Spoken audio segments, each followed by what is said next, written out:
మున్నూరు కాపుల హక్కుల సాధనకై ఐక్యపోరాటం చేయాలని మున్నూరు కాపు సంఘం రాష్ట్ర అధ్యక్షుడు కొండ దేవయ్య పిలుపునిచ్చారు. సిద్దిపేట ప్రెస్ క్లబ్ లో సిద్దిపేట మున్నూరు కాపు సంఘం నూతన క్యాలెండర్ డైరీ ఆవిష్కరణ కార్యక్రమం నిర్వహించారు.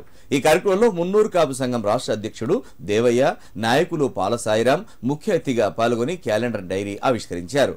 ఈ సందర్భంగా వారు మాట్లాడుతూ అధిక సంఖ్యలో జనాభా కలిగి ఉన్న మున్నూరు కాపులకు రాజ్యాధికారం రావడం లేదని, అందరూ కలిసికట్టుగా ఉంటేనే రాజ్యాధికారం సాధ్యమవుతుందన్నారు.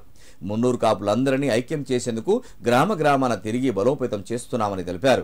గ్రామ గ్రామాన మున్నూరు కాపులందరినీ ఐక్యం చేసి రానున్న స్థానిక సంస్థల ఎన్నికల్లో తమ నాయకులను గెలిపించుకుంటామని ధీమా వ్యక్తం చేశారు. ఈ కార్యక్రమంలో సిద్దిపేట మున్నూరు కాపు సంఘం అధ్యక్షుడు మల్లేశం, నాయకులు అల్లం ఎల్లం, సతీష్, శ్రీనివాస్ పాల్గొన్నారు.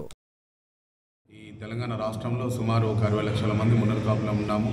మన తెలంగాణ ఈరోజు ఆంధ్ర విడిపోయినాక కూడా మన మున్నూరు కాపు హక్కుల కోసం మున్నూరు కాపు కార్పొరేషన్ సాధించుకొని ప్రతి జిల్లా కేంద్రంలో 2 ఎకరాల భూమి తీసుకొని ఆ బాలబాలికల హాస్టల్ నిర్మాణం చేసుకొని ప్రతి జిల్లాలో ఈరోజు 80% పేదరికంలో మున్నూరు కాపులు ఉన్నారు. వారందరి కోసం గత 2 దశాబ్దాల నుంచి నేను పనిచేయడం జరుగుతుంది.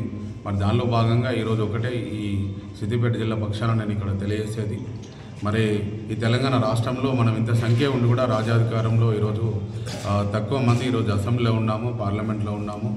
మరి ఈరోజు మన హక్కులు సాధించుకునే పరిస్థితుల్లో ఈరోజు మనం లేమనేది అందరం కూడా బాధపడడం జరుగుతుంది. కాబట్టి మనకు ఈరోజు మళ్ళీ నేను ఒకే కులం ఒకే సంఘంగా ఎన్నికై 3 సంవత్సరాలు పూర్తవుతుంది. త్వరలో కూడా రాష్ట్ర కమిటీ ఎన్నికలు ఉంటాయి.